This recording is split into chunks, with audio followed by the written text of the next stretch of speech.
Well, hey everyone, welcome to Midweek Live. We are doing some mic checks over here. I've got Regina with me. So excited to have you guys here. This is a different Midweek Live. This is just going to be a little different than some of the other conversations that we have had. I've had actually Regina on before. We talked about just a little bit more of your life. We talked about worshiping through dancing. I'm going to get into that as one of my answers in what we're about to talk about. But Okay. as I prelude this, I just want to say, this last weekend, Sunday was Juneteenth. We also just had a forum back in May called Black Experiences in the Church, and I've just felt such a pull from the Lord to just make sure that we're having conversations about like this all the time. In fact, you and I started having these intentional conversations. Yes. Gosh, I guess it's been 2 or so years ago, close to 2 years ago. I don't know. Something like that. I'm not sure. I know. I don't know. I don't remember. But I know I've enjoyed them. Yes. Yes. You've been a chat host with our online community, and basically what we would do is 11 o'clock service would end. You would have the North Point Bible Institute in the afternoon, and for that 45 minutes, hour, whatever time, sometimes that was different, we would Right. just kind of hang out. Yes. Bring lunch, talk, just literally just sat there and went, okay, tell me about your life. And then you did the same. Hey, we talked about my life. No, tell me about your life. And Right. just kind of started in that place of just being really intentional about spending time together. And that has blossomed into us having dinners together and sharing life just way more outside of even Sundays. And then texting each other and gosh, even after we both watched the forum, Black Experiences in the Church. Right. And I said, hey, you said, hey, what did you think? And I said, hey, more than a text, let's have dinner. And we had dinner. And anyway, it's just got me in this place of just wanting to have some intentional conversations about this kind of stuff. And so I said, I popped this question on you so fast, you had like a couple days to decide. I didn't have a couple of days to No, you didn't. You had a couple decide. hours, and you said yes right away. Like, I don't recall days to decide. No, it was more like minutes. Like, you saw me at 6:37. Hey, see me later. I 2 know. hours later, I saw you, I know. and you're like, "Well, here's the question." Since we Yes. couldn't figure out when we would actually could talk, exactly. it's like, okay, Exactly. sure. I'm like, Yeah. yeah, that works out good Yeah. because I can make it. Yeah, absolutely. Because you had this week off. Yes. No. Well, no, not this week now. Oh, you're right. You had last week off. Yes. And Paul, her son's birthday was just this past weekend. So yes, happy Saturday. birthday to Paul. Saturday, yes. So we're gonna jump into this. These are just very very specific questions, a little bit more pointed, and we're gonna have like almost like a dialogue. I said, hey, if you think of questions for me, like send them my way, and you were like, I'm gonna ask you the same questions you're asking me. Well, it kind of made sense. I thought, you know, I thought that was good too. you're asking me these questions. Well, what made Would you Yeah, no, I like that. these different I questions? like that. Yeah, So let's kick it off. My first question to you was, a lot of people don't think that we should be talking about race in church. Why is this important to you? And basically, I said one I remember is that it's part of me, and then it's everywhere, really. Yeah.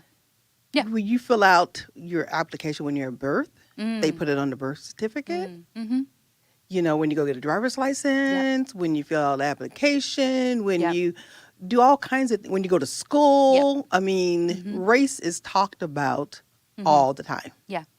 Yeah. So why wouldn't you talk about it in the church? Yeah. All of a sudden now race is not in the church. Yeah. And so it's my life experience. It's part of who I am. Yeah. So if I'm coming to the church and I'm slightly looking different, then you're going to say, well, we don't want to talk about race here. You're saying we don't want to talk about you here. That's what it can feel like. And that really is kind of what it feels like. It's Yeah, kind of it is. you know, the big word is, and I'm not really up to date on all the different words, but I know like they say canceling out. Yeah. So it's like canceling out me, erasing me, trying to say that or put me in a box that, okay, you are us. You know, you can't be your unique self. You have to be a copy carton of us. Yeah. But since I'm not, it's like saying you don't exist. Yeah. Or we'll let you sit here or be here, but we don't want to talk about the race because, a lot of people I've heard say races don't exist. There's no such thing as Right. a race. Right. Yeah, I've heard that too. It's only one race, and that's the human race. Yeah. And I can agree with that. Yeah. But then there's also different I can't say that word. Ethnicities. I got you, girl. Ethnicities. Yes. Where would I be categorized? Yeah. Which one am I? Yeah. Yeah. Well, and I heard, Emma, Be the Bridge leader, Emma Ellery, has talked about, a lot of people will want to say things like, I'm colorblind. That's kind of the statement you're talking about, colorblind, not Yeah. really. We're not looking at color. We're all Christian. We're all here, right? We're all part of the human race. And what I loved about her thing is like, it's not about not noticing it. It's about embracing the differences. It's actually about Right. embracing it, noticing it, recognizing it for what it is. It's like a beauty. It's like a beauty thing to Yes. like be able to take in all of it, because it is so, all of them are so different, and each one brings to the table something unique. And so we love it. We embrace it. We bring it in. We invite it. And that's really what these conversations are supposed to be about. And I was at a place, and this one lady was saying, what's your background? And she's talking to different people, and they were talking about their different backgrounds, and, I'm related to this, and Yeah. I come from here. Yeah. But they didn't ask me. Oh. And so, I mean, I wasn't upset about it, but what could I really say? What is my background? Where are my people from? Yeah. And I couldn't answer that question, really. Right. Yeah. And you don't know that because that history does not go back that far That for history you. does not go back that far. Right. Which is another thing, which Right. is like, by not talking about race, you're not talking about the fact that my identity, in a sense, was taken from me. Yeah. Yep. Because every person who's Black is not from the same place. Right. Right. And so our culture has been made on this side of the ocean, Right. per se, Right. or made after a certain part of the life was Right. gone over. Mm-hmm. So you have to talk about it. Yeah. And then I know I wrote down, not talking about it is like saying things happen in the past, in the racist past. Right. And it's like things were done to my race. Right. And people say, well, that's in the past. Mm-hmm. Forget about it. Mm-hmm. And things have happened to me. Mm-hmm. And people would say, well, that's in the past. Mm-hmm. Move forward. Right. And I remember I wrote it, and it says, like saying to a rape victim, Just move past it. just move past it. Yeah. That was in the past. Mm-hmm. But things that happened in the past has An impact. impacts, Yeah. consequences. Yeah. They Yeah. change and alter different things. Yeah. And I know that I've been saved by grace, and I know that Christ has covered me and washed me, but that still doesn't change the things for rape victims. So why Right. should it change Right. these things for... And the same way you would look for healing if you were walking through that, you would want people around you to love on you, Right. and to help you heal from that, right? I mean, that is part of That's it. part Am of I right? it. Right, yeah. Yeah. And so really that means intentionality, actually spending time with someone and intentionally loving them. And knowing who they are completely. Mm-hmm. Do I have to talk about it? No. Right. Right. Can I have a relationship with the people and move past it and not? Yeah, I can. Yeah. Yeah. I mean, Yeah. it doesn't have to center on that. Yeah.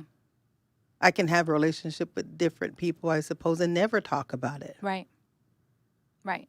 And you would do that, is what Yeah, you're saying. I Right. do it. Yeah. Because it's also like not having you don't have these conversations with everybody anyway. Are the conversations you have with everybody? There's conversations you might have with certain people that you just never have with other people. Yeah. Yeah, that makes sense. For sure. And so, yeah, I mean, I want to have these conversations, and I want other people to have these conversations. Right. And that is another reason why I want to do these, to model kind of, again, in Be the Bridge, they talk a lot about be okay with, get comfortable with being uncomfortable. Correct. Right? Yes. Yeah, we're not saying that venturing into this has always been easy, or that it's, not come with some. Yeah. We don't have to have them, but I don't like to shy away from them Yeah, that's good. That's good to say. Yeah. or run away from them. Mm-hmm. Not intentionally avoid them. Yes. Yeah. Don't intentionally avoid the Yeah. questions. Yep. So for me, a lot of, people don't want to talk about it, and I just say we should reflect back the kingdom of heaven, period. That's our responsibility. God made all people, and I believe we should all be a part of this whole family together, embracing it all. Right. And talking about it. And talking about it, yes. What's it like to attend North Point? How is it different than the church that you grew up in? Now, I remember when I saw that question, I was like, wow, okay, so it's way different. Yeah. And it's way different in many areas, aspects. Aspects. So, good, bad on both sides. Yeah. And I remember, for one thing, when I was a child growing up, we always had to dress. Me too. Yes. Women always wore dresses, Mm-hmm. and it was nice dresses. Mm-hmm. You were Sunday school best or Sunday Absolutely. dress best. Mm-hmm. I mean, you dressed to go to church. Mm-hmm. Men wore suits, Mm-hmm. ties, Mm-hmm. always. Mm-hmm. And I remember when Ben was talking about it a couple Sundays ago, and he talked about how you could tell when people were coming from church or not going to church. Back in the day. Back in the day. Yeah. Mm-hmm. So that's how it was growing up. Yeah. You always knew. But what's funny was when he said that back in the day, there are still a lot of churches that I attended as an adult. Yeah. Even recently, I can go to a church I know now, Yeah. and the men are in suits. Yeah. And there's not to say there's anything wrong with And that. there's not nothing wrong with that. That's what I Right. said. It's Yeah. good battle day. And Yeah. actually, I like to get dressed up. Yeah. I like to wear, and I don't do it here. Yeah. So that's kind of a different. Yeah. I don't do it here. You don't feel like you must, I don't feel like I must. but it's kind of your decision if you want to or not if for you the want day. to or not. Right? And for the most, I mean, I always wear dresses anyway, but for the most, I don't dress up as much as I would. Right. And even back then, I kind of cut back. I would like never wear pants. Right. Never, ever wore That's just you, pants. No, I mean, for a long time, I didn't wear, because back then I did wear pants more Yeah. often. Yeah. But I didn't wear, never to church. Never to church. Yeah. Never to church. So that's kind of like, little The things little- yeah. different. I was all black church. Mm-hmm. It was out in the country, so it was a small church. It was Sunday school and then service. Sometimes we would travel to different black churches, and so that was usually like a long Sunday. There was more kind of. It's funny because they were like formal about the dress, but then kind of lax about the time. Loose about the time. Yeah, so that was kind of like, oh, wow. So there's a former, whereas kind of here at North Point, they're lax about the dress, kind of, and real tight about the time. Yeah.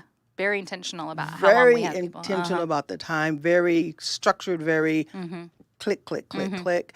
I was talking to a friend the other day about another friend who was out of town, and she came to visit at the church. And so she said, did you know such and such was back in town? And I'm like, oh, yes, I did. I heard it, saw it on Facebook and stuff.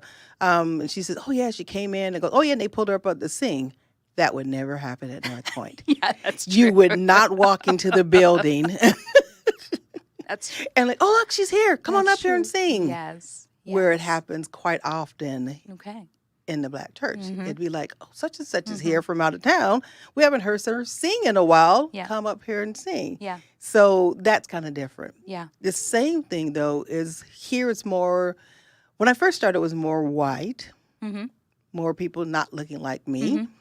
And then more like I was laughing. I said, they look like Paul. I knew I Like your might son. stand out a little bit, but I knew he wouldn't as much. Yeah. He would because he's with me, but not. Right.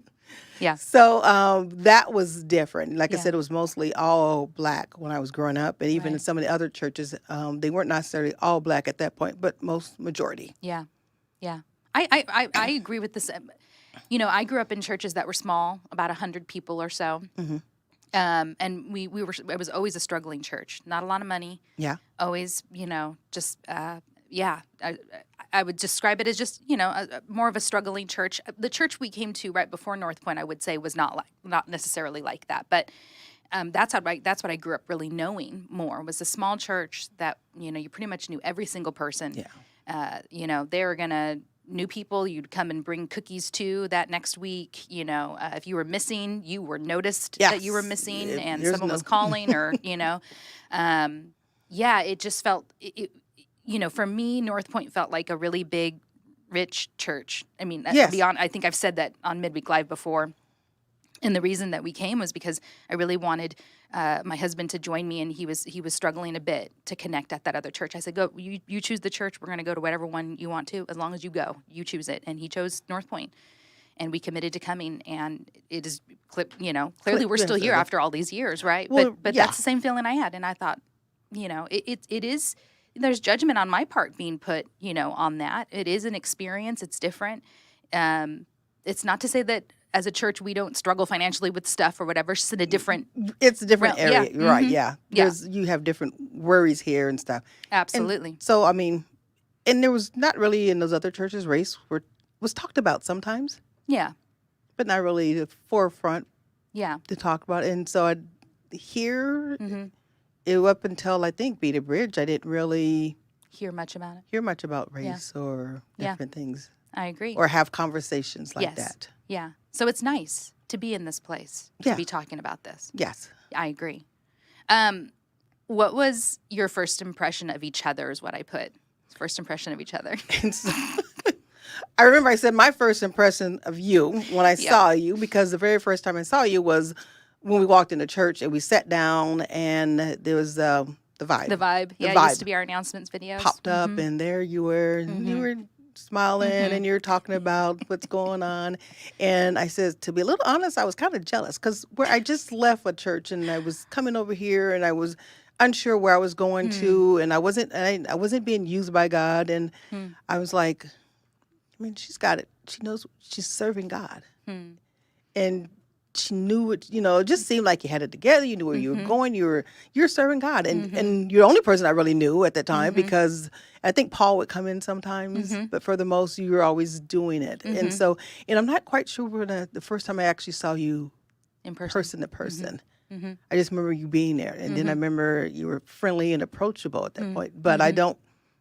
Yeah, that was just kind of like the first time I saw you was on that screen. And I laugh because you're like, now I know you. Still serving God. still serving God. But now you know I'm not so perfect. For me, gosh, you worshiping. So many don't know. I don't know, maybe you do know, I worked in our worship department for many, many years. More than anything, that's the department I was in. I only moved into our visual arts department, which is what I'm in now, doing the online and social media stuff in June or July of 2020. And so when you joined our worship team, I was just drawn to the way that you worshiped. Your open expression of worship just drew me in. We used to have these team nights, Thursday nights. We'd come hang out, and the team, if they were on, would go into rehearsal, whatever, but we would hang out before that. And I remember sitting down in the green room and just saying, Regina, tell me about yourself a little bit. And I wanted to get to know you a little bit more. Right. And you started to tell me where Yeah. you were from and kind of your experience in church before coming to North Point. I'd heard just a little bit of the story at that moment in time. But I was just drawn to your expression of worship was really what drew me in when it came to you, for sure. I loved it. I loved that it was open. I was in choir for many years here at North Point before, and I remember being told that we don't move, and I'm a mover when we worship. So that's why I was drawn. I was like, this girl she gets it. She's I'd be in like trouble me. because She I can't move. stop. That's right. No, I said, well, I move, so. Yeah. Okay, when have you felt judged based off of the color of your skin? Oh, that I was trying to think of so many different things. Which It's been a lot. was. And I know the one I wrote was that I remember when I was buying a house, not the house I currently bought, but previously I was looking for a house. Yeah. I'd been approved for a loan. Yeah. And the lady you just kind of get these little things. A feeling? This feeling. And she says, well, okay, here. And then she says, well, here's this map, and this is the only places you can buy your home. And I'm like, why are all of these places to buy a home? And so, and I was looking at the areas, and I was looking at the different, I was trying to go, but I just couldn't do it. And I'm glad God didn't let me do it. But I felt kind of like she was judging me for it. And I couldn't think of, you start clicking off, okay, is it this, is this, is this? Got the money, got this, I got this. What could it be? And I felt that. I also felt that it was weird because I was thinking, I didn't write it, was like, when you go, remember Pretty Woman, how Yeah. she walked Yes. in? And I think that part resonates so much to me is because it's either on the flip end of it. Either when you walk in, they're like hounding you, following you. You know, like, do you need help? No, thank you. You know, or you keep, no, thank you. And but you keep feeling like, why are they watching me? You know, and you do the thing again. Well, so what's wrong? What is it about me? Why are they watching that person? Why are they look at that person? Or you get the Pretty Woman experience when you walk in and you're trying to get their attention. You're trying to get them to serve you. And you're like, excuse me, and they won't. And you start clicking off, you know. So those were different experiences that I've had and there's been others. I mean, I was dating a guy and his mom would make comments about the race, the color. Other people would make comments about it. And they would say it. So there was no ifs, ands, buts about it. You know, they say it basically. It's your skin color. Yeah, I've had those somewhat same experiences. I really didn't experience anything like that myself until we were in Mississippi. I didn't experience it a ton here in California, but my husband was in the military, and I remember I actually didn't hear it. I heard it secondhand from my husband because I wasn't awake. We had pulled over in Mississippi to get gas. I was asleep in the car. I'd gone inside and. He was paying gas. That's back in the day, you know, you give the money and you say 20 on 2 or whatever, you know, like one of those things. So he was doing one of those and the guy in front of him said, you aren't going to serve that. And he had an expletive term for Hispanic, I guess is what he believed. I am part Hispanic, so that's not off. But anyway, my husband paid and walked out and kind of looked around like, what, who? Oh, okay. My wife is the only one out here who is of color. So Yeah. He didn't tell me about it till we were already on the road, but I was like, really? Okay. All right. You know, a family member of my husband's, when my son was born, was looking at him and was like, don't you worry about that skin color, Dennis. That will go away. And, you know, it's there sometimes. It's there, yeah. Yeah. I would say it's probably not nearly as much as what you've experienced. I just believe that because there's a lot more Hispanics or brown colors here in the Central Valley, and so I'd have to say not until I was late in my teens or early 20s did I ever experience anything like that. So what age do you remember that coming up for you? Well, the first time I remember, I want to say, how old were you when you were in first grade? 6? Yeah, probably about that. 5, 6, 5, 6 years yeah, old, maybe. first grade, yeah. And I remember, because at home we didn't talk about it. I mean, it just wasn't brought up. We really didn't talk about it.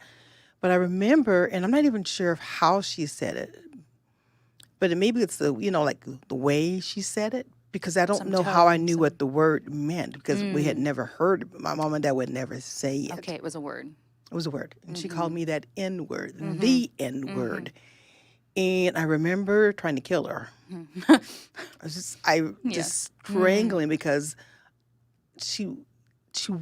I was just angry. I knew she was deep. It wasn't right. It wasn't right. It was mean. It was mean. It was put down. So that was kind of the first time I remember it. I remember just being called. And then I just I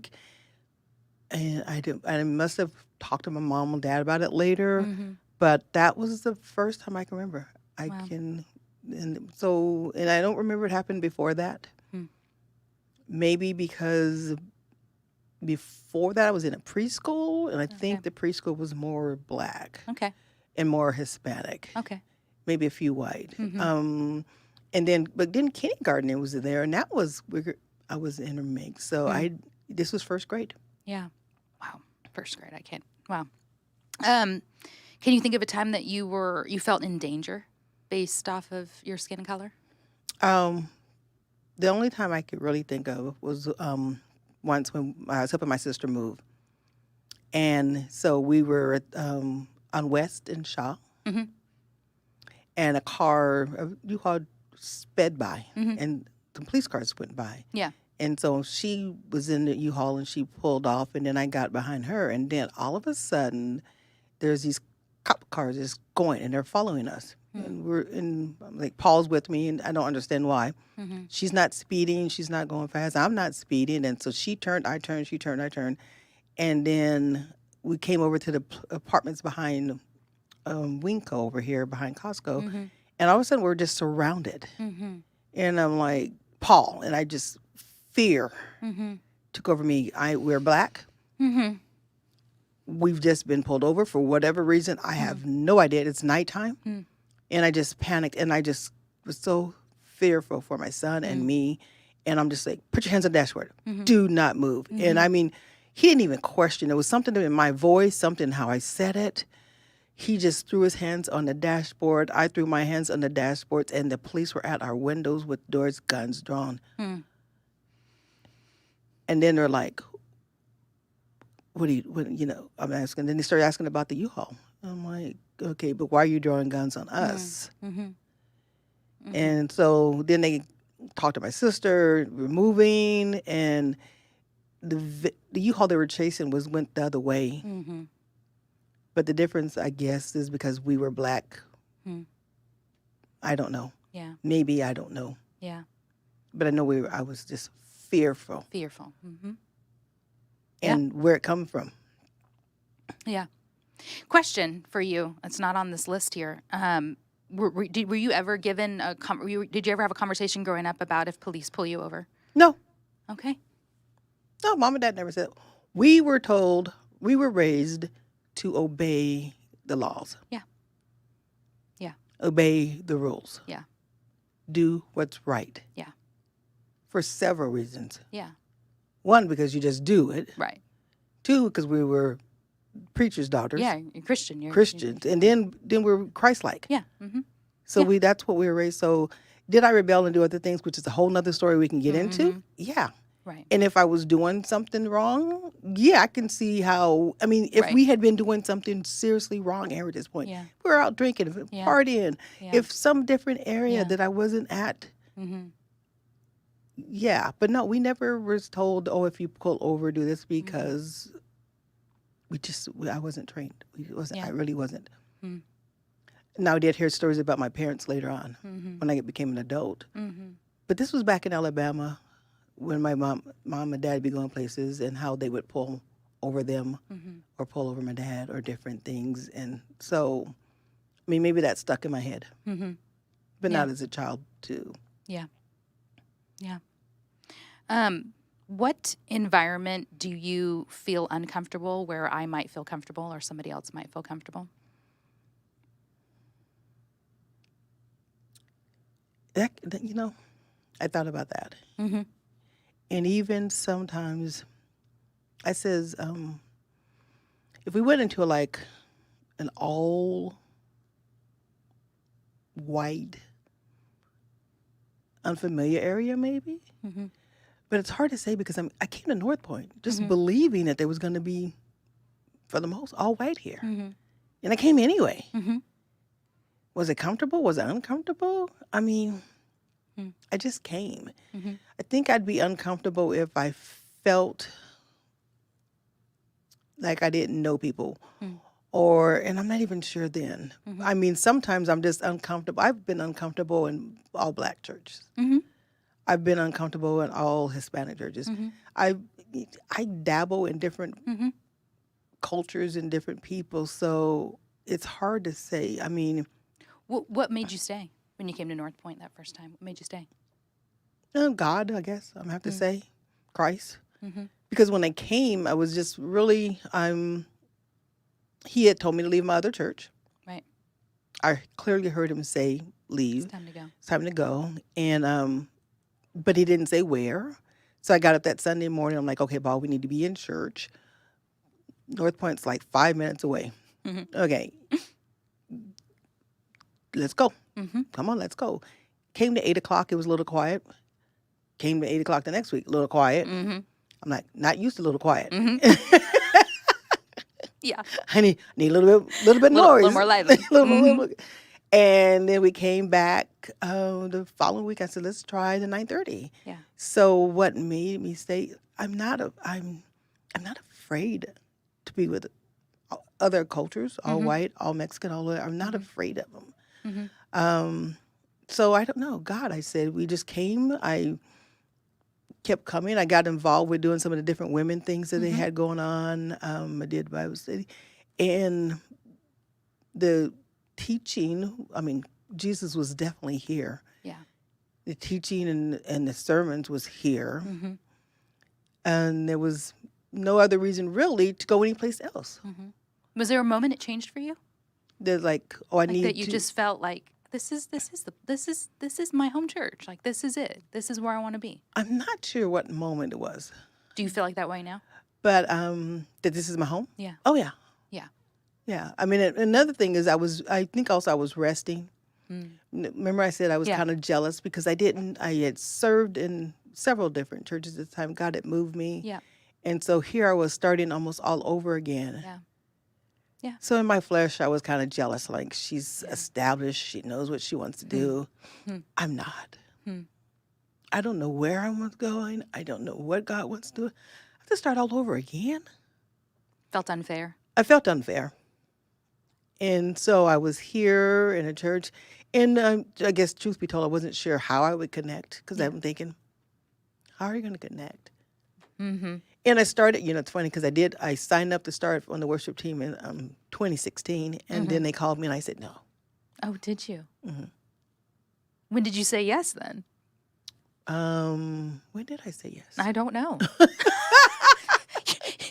You're the one that needs to, and I don't know. I know you were on before the pandemic for sure. Okay, well, I remember, and actually, I wish I had it. I saw it the other day on something I was looking up. There was an application I had to fill out. And I remember I filled out the application, I sent it in. And I probably sent it to you. And then, I'm not quite sure. And then it came back, and Todd Anderson was here at that time. Yep. And I remember they called me to say to come in for audition and stuff, which is another thing that panicked me because I've never had to audition for anything in my life. I think I was in your audition as well.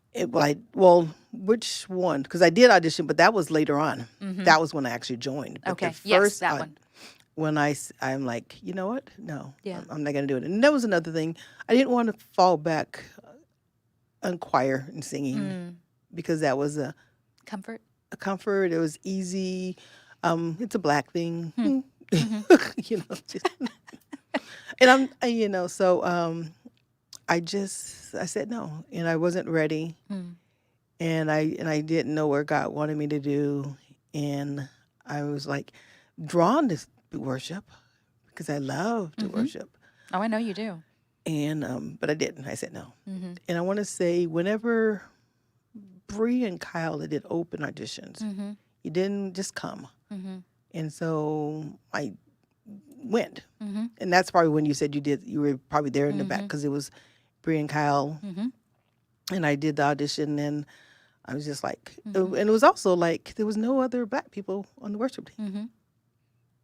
And I think the same day that I auditioned, which was the same thing, two other ladies of color auditioned. And one was Suzette. And I can't remember the other lady's name, but I remember her. And I think she moved away. I was going to say I don't think that she ended up staying with us. Yeah, I think she ended up moving away. And so that was that was important to me to do that. Yeah. What are you hoping that our church will grow in having these conversations? Like, what's the hope for the future and all of that? Part of the hope is that, because I've had these conversations because of living undivided, the bridge, Be the Bridge, and talking to different people, is that people would see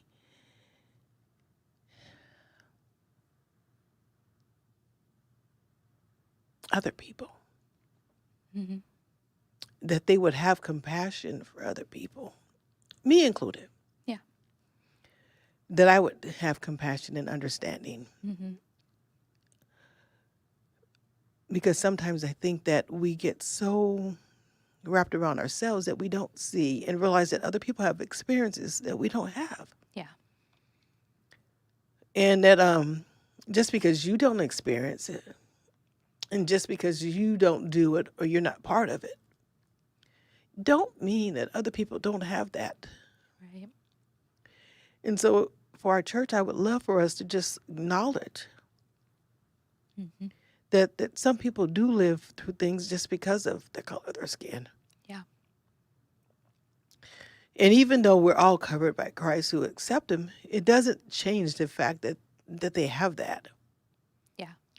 And there's still a lot of healing that we need to do as a church, as a people. And I can come and go and I can serve and I can be welcome here and feel loved here. But I can still have these issues that's going on that God's working on me. Yep. It feels like that's everybody. Everybody's Yeah. walking in some difficulty. And some and different. we have to rely on the Lord, but it's a beautiful thing when we can have relationships like you and me, how that's become Yeah. a relationship and a friendship that has meant the world to me. I think the last time that we met, I think I texted you later and I just said like that I was just so happy that you were in my life. Yeah. And because it's been just so fun to get to know you, and we have a blast when we're together. We do. We have a great time when we're together, and I it's one of those places where you just there's people that you spend time with where you just feel like you can be yourself, like fully yourself, Fully yourself. and our friendship is one of those places for me that I just feel like I can just be, Just me. silly and ridiculous and really just truly myself, and I've shared parts of my life with you, and I know you've done the same, with me, and it's just been, I know I'm better because of that. And I feel the same. I know that God has blessed and touched our relationship. Yeah. And I believe that if other people would just do like we did and sit down and got to know each other, Yep. have these conversations, Yep. that they can have the same thing and that we could learn to serve other areas together. I Yep. mean, one of the things I remember I was thinking is that it'd be great to interact and serve with other congregations Yeah. of different cultures. Yeah. Agreed. That'd be so that cool. North Point is going to do a ministry down at Provo House. Mm-hmm. Okay, New Beginnings, because I went there. Right. They're across towns. Wow. They could join us too. I mean, and there's the different cultures are working together to serve, and then the people would see, not just this, Yeah. but also, and they're doing Yeah. it together, and they're loving each other, and they're. I would love to see something like that. Yeah. That would be so cool. That'd be great.